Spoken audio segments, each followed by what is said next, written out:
से हम लोग ये लोग मार रहे हैं, ये लोग मार रहे हैं, हम लोग प्रार्थना कर रहे हैं और ये लोग मार रहे हैं हम लोग को। इस तरह से लेडीजों को भी मार रहे हैं, ये देखिए, ये लेडीजों को भी मार रहे हैं, ये सर, ये लेडीजों को भी मार रहे हैं, देखिए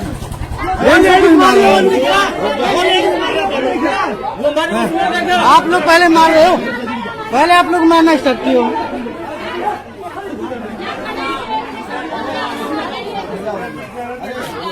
गांव वाले मिलकर फिर से मारपीट किया और बोला कि ये धर्म परिवर्तन कह रहा है।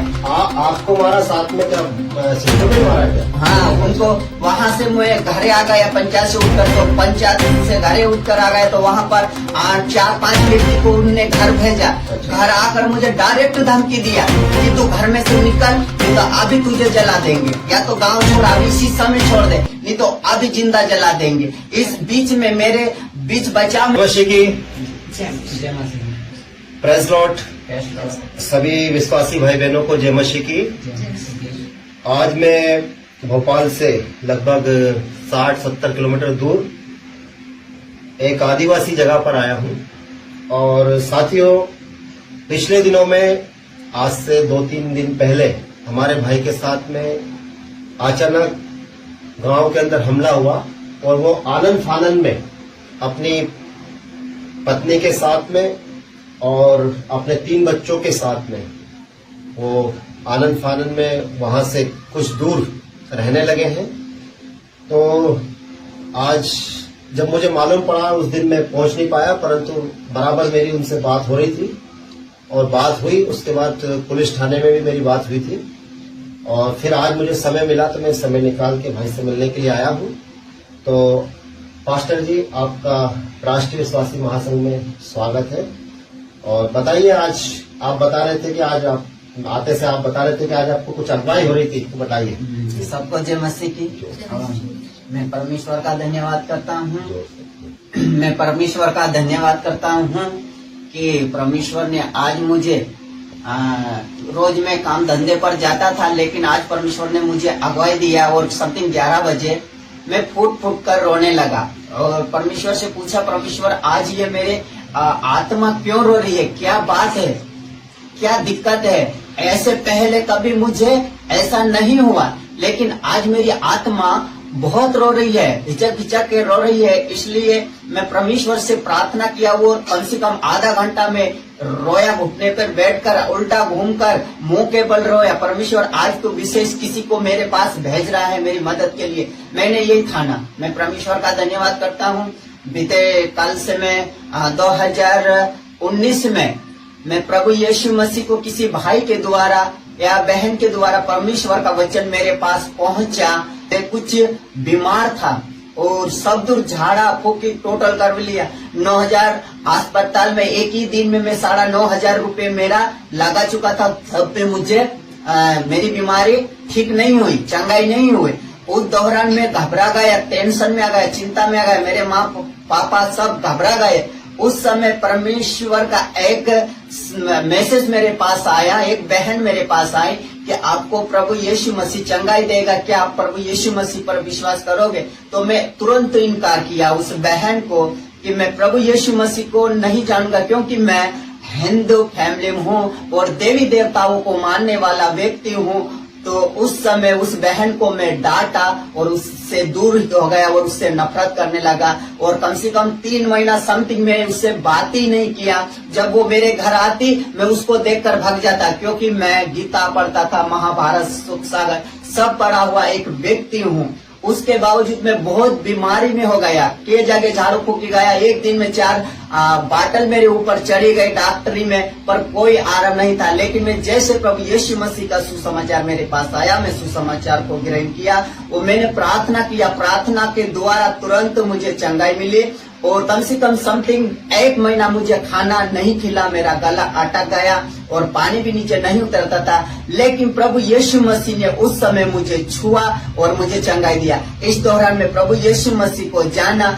इसी प्रकार जैसे मैं बीमार पड़ा, इसी प्रकार मेरे गांव में बहुत से लोग रोगी हो गए। वो लोग मेरे पास आए, मैं उनके घर नहीं गया। मेरा आस्था में परमेश्वर करता। मैं परमेश्वर के विषय में किसी को जानता नहीं थी। यीशु मसीह कौन है, क्या है, मैं नहीं जानता था। लेकिन जब मैं यीशु मसीह का नाम लेता था तो वे लोग चंगे होते थे। इस दौरान लोग मेरे पास आते थे और गांव वाले लोग तू यीशु को छोड़ दे, तू सब लोगों को यीशु का सुसमाचार प्रचार करता है, धर्म बदलता है करके एक मंदिर के सामने, सरकारी स्कूल के सामने, पंचायत में सरपंच और सिक्योरिटी और सरकारी चौकीदार और जिला उपदेश लातों से और भूसे से मारा और माथे पे तेल डाल दिया, काला तेल, और नंगा मारने के लिए धमकी दिया, घर से भगाने के लिए धमकी दिया, घर जलाने के लिए धमकी दिया। लेकिन मेरा आस्था प्रभु यीशु मसीह के पर था, क्योंकि यशायाह 41:10 कहता है कि तुम मत डर, क्योंकि मैं तेरे संग हूँ और दाहिने हाथ से तुझे सहारा दूंगा। उस समय से लेकर परमेश्वर ने मुझे संभाला और कम से कम मेरे ऊपर मारपीट के उनने छोड़ दिया और 50,000 का जुर्माना मेरे ऊपर रखा गया कि यदि तू यीशु मसीह पर विश्वास करेगा तो आप पर 50,000 रुपया का जुर्माना है और 10,000 रुपया उसको पकड़ने वाले का इनाम उन लोगों ने रखकर छोड़ दिया और मुझे किसी से बात ना करने दिया। मैं 1 महीना तक रजाई में छिपकर फोन से बात करा मेरे प्रिय भाई बहनों से।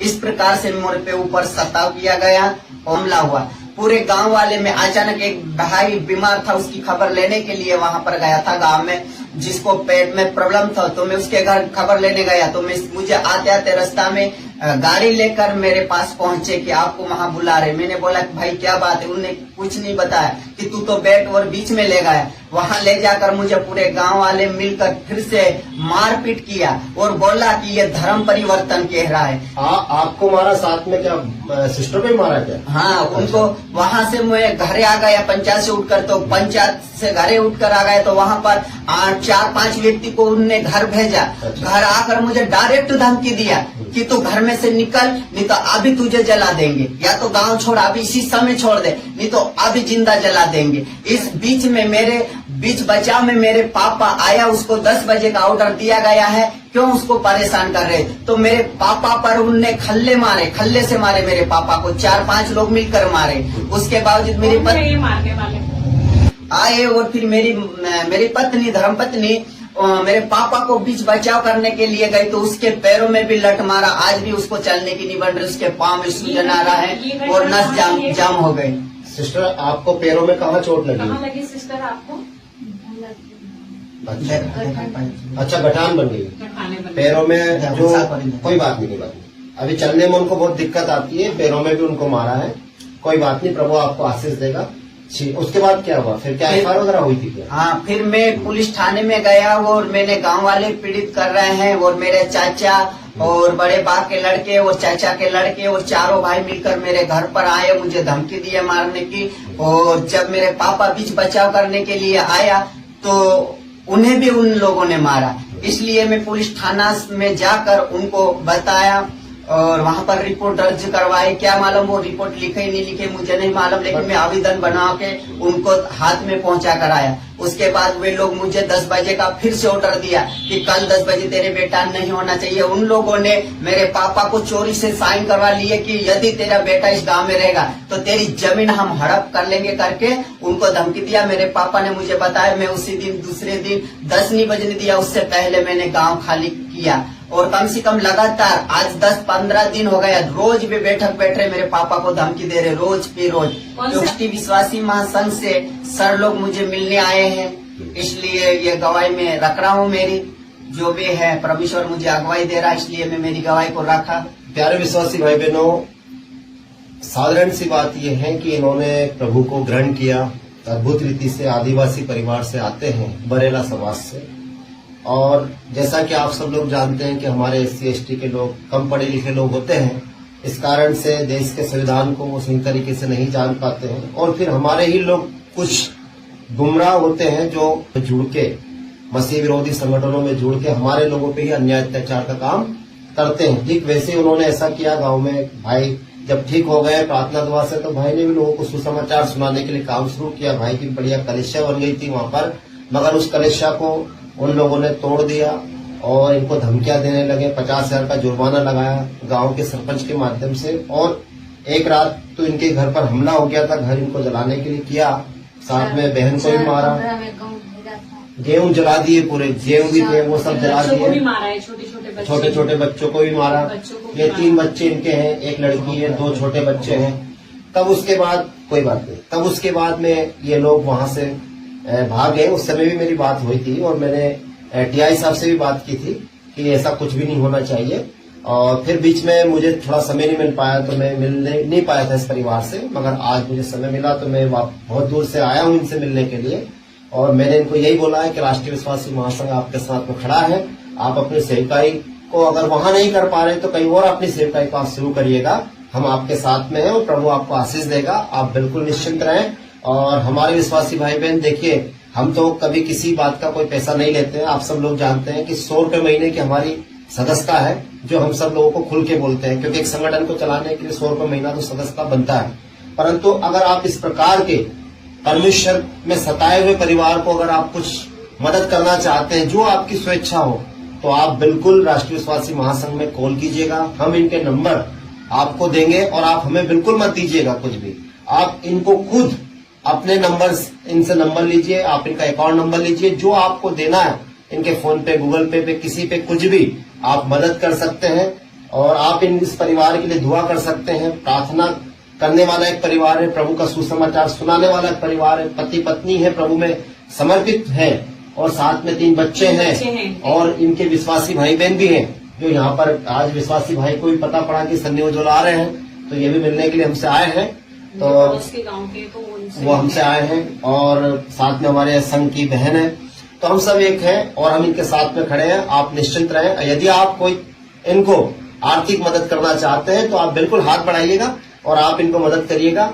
जो भी आपकी स्वेच्छा आप देना चाहते हो तो ठीक है, अगर नहीं देना चाहते हो तो आप इनको प्रार्थना दुआ में जरूर याद रखें और इनकी सेवकाई को याद रखें। और ये अभी पास्टर्स की सेवकाई वहां करते थे, परंतु अभी यहाँ पर ये पास्टर की सेवकाई नहीं कर रहे हैं, क्योंकि अभी इनको आनंद फानंद में यहाँ पर आना पड़ा और अभी इनको